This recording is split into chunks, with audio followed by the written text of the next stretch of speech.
What's going on, guys? Welcome back to another episode of Hustle with JesseW. And today we got a day trading recap. And let me tell you, today, there was some action. Check it out.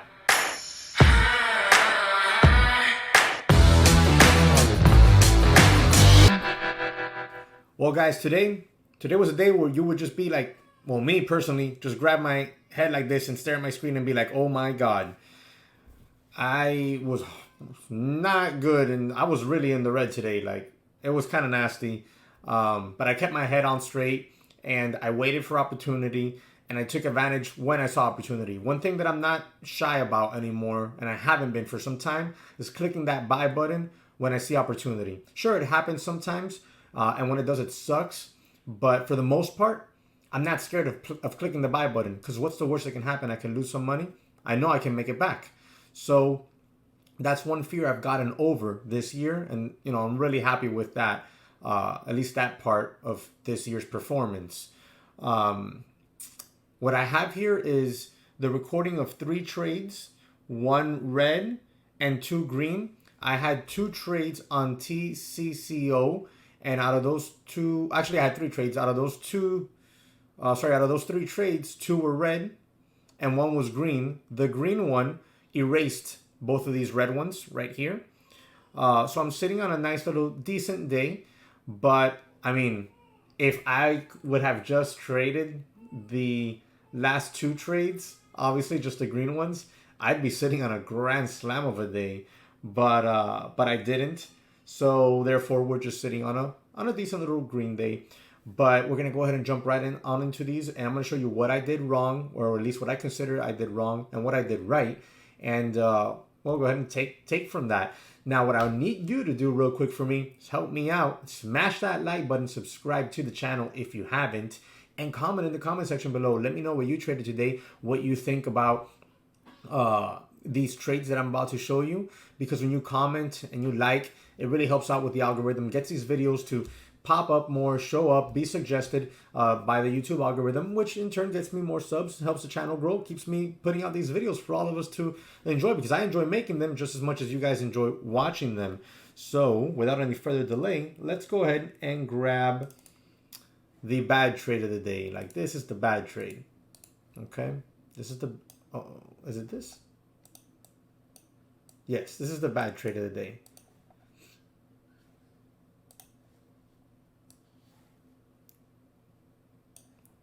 Let me move myself a little smaller.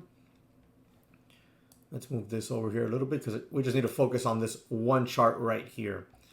Now, oh, well, actually, no, this other chart looks better. Let's go ahead and use this one. I thought I didn't have that one pulled up as well. So now you see here, TCCO. Okay, we had this real nice little U shape in the morning. It double topped up here in front of the high day at $7.20. It pulled it in, and then it found support in front of $5 in this 9 EMA. Each time it came up to VWAP, it came right back down. Each time. It did it here. It did it here. But as we start making higher lows here, and we creep back up here to VWAP, and we kind of pierce it really quickly, as volume was increasing. Can you see the volume? Yeah, you can. As volume was increasing, I thought to myself, this is it. This is the spot. My risk is going to be about 50 cents, but I think we are going to go to $7 and then $8. I'm going all in. Not all in, because I thought, $6,000 is not my entire account, but I'm going to take a big position. For me, at the moment, it's a big position because I'm risking $500.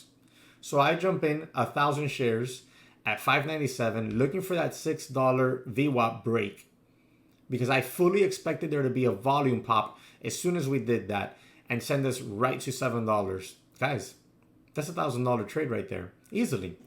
And it would have been more, because I would have sold just half up there at $7 and then held the rest, the other half, for a push to $8.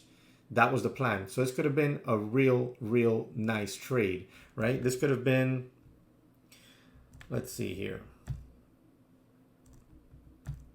a $1,200 trade, and I was risking $500. So we all know, I normally don't risk $500. I normally risk $100, $200 per trade. But I felt shorts were so trapped on this that I was comfortable taking on the extra risk, looking for that huge win. Now what happened? We tapped that $6 and we take it all back, all the way back down there. And I stopped out and I hated everything in the world at that moment.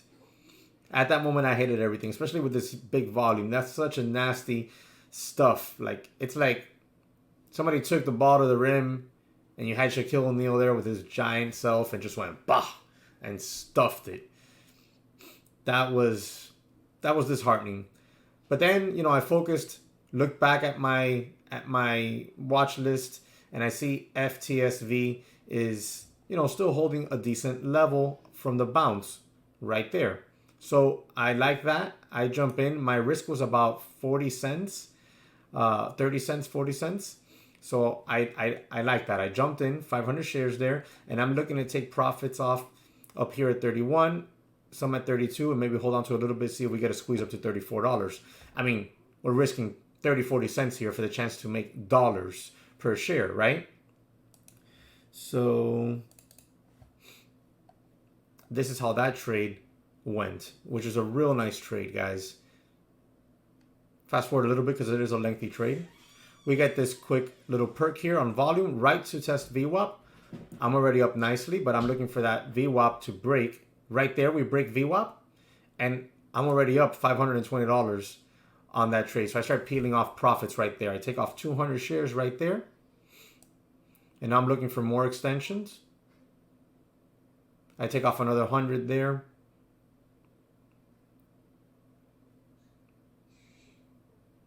And I'm hoping to see if we get this 90 EMA up here to VWAP, and we maybe get across and send this thing, you know, up high. So I'm really holding on to those 200 shares. Like, I'm willing to take a loss on those 200 shares. And I do. I take a small loss on those 200 shares right there and stop out of it there. It sucks because if we would have gotten that 90 EMA VWAP cross, you know, we would have sold those up there at $32 from my entry at $29. You know, at $30, $29.93. This would have been awesome, you know. It would have been $2 per share, $400. That would have been an awesome, awesome trade. But it wound up being a decent enough trade. It brought my red day down some. Oh, look at TCCO.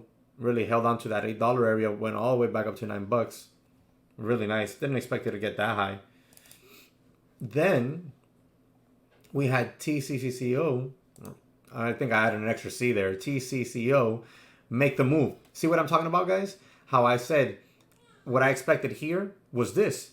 A break of VWAP, increase in volume, and straight to $7. That's exactly what I expected to happen here. It didn't. It had to fake everyone out one more time. It had to fake out longs, like it faked us out here and here. It faked out longs and shorts here because longs got long. They stopped out. Shorts got short. Maybe they took some profit, and then they got stopped out. Right? This thing was just destroying everyone, really. It's just so choppy. So this is what I expected to happen here. It didn't happen there, but it happened here. I was over at FTSV when this happened, so I didn't take a position in it there. Not to mention, I was extremely mad with TCCO and myself, and I thought I wouldn't trade it again. However, when it made the move and pulled it in, and we stuck this wick right here. Yeah, I'm pretty sure you can see that. I can zoom it in over here, actually. Oh, look at that nasty pullback from $9 to $7. Good Lord. That is nasty. Let me zoom in here for you real quick. When we had this candle right here make that wick right into the 9 EMA, right? In front of this previous resistance, I said, okay, this is fine. I'm going to get long right here. And I know my risk is going to be about 50 cents, but I don't care because my shot at making $1 to $2 a share on this is extremely reasonable. And sure enough, that's exactly what happened. And here's the trade. In 500 shares, cost basis 6666. And let's go ahead and press the play button here. Boom. Right through $7. Right to $7.62. And I immediately start to take some profits off right there. Take off 250 shares right there. Take off another 100 right there. And now we halt. So now what I'm thinking here is, damn, if we halt here, we open up over $8 and we hold that $8 area, we have a short shot to $8.50, $9. And we did, but once again, it chopped us up. And remember, my entry is $6.66. We're sitting at $7.89 right now.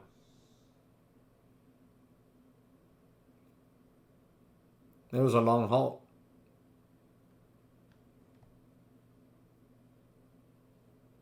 So there, we open up there. We open up there. Look at that. Isn't that a sweet thing to see?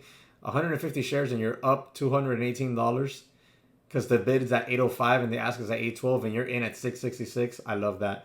But we pull in really quickly underneath the previous halt price there, the halt price, and that spooked me. I thought we might get a flush, so I immediately took off 100 shares right there, and then my last 50 shares I take them off right here at $8.15.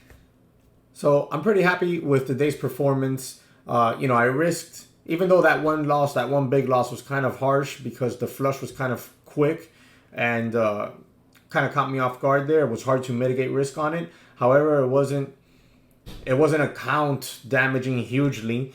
Nonetheless, it was a painful loss to realize, but you got to stop out when you got to stop out. And my consequent trades after that were well into the green. So that goes to show you that you got to make sure your risk reward is always there. Most of these trades, I was looking for $1, $1.50, $2 wins, risking 50 cents. Now, my share size is what I could have worked on and not taking 1,000 shares on that trade, on that other trade on TCCO, and maybe just taking 500 shares. That should have probably been what I should have done. Regardless of the fact, sitting on a decent green day here, I took care of my risk reward, made sure everything had a plan, and I wasn't just jumping in and chasing momentum. So I'm happy with that side of the performance today. And I just want to know how you did. Drop it in the comment section below. Let me know what your entries and exits were, what you traded, or if you didn't trade, let me know you didn't trade and why. Smash the like button for me, subscribe to the channel, and I will catch you on the next one.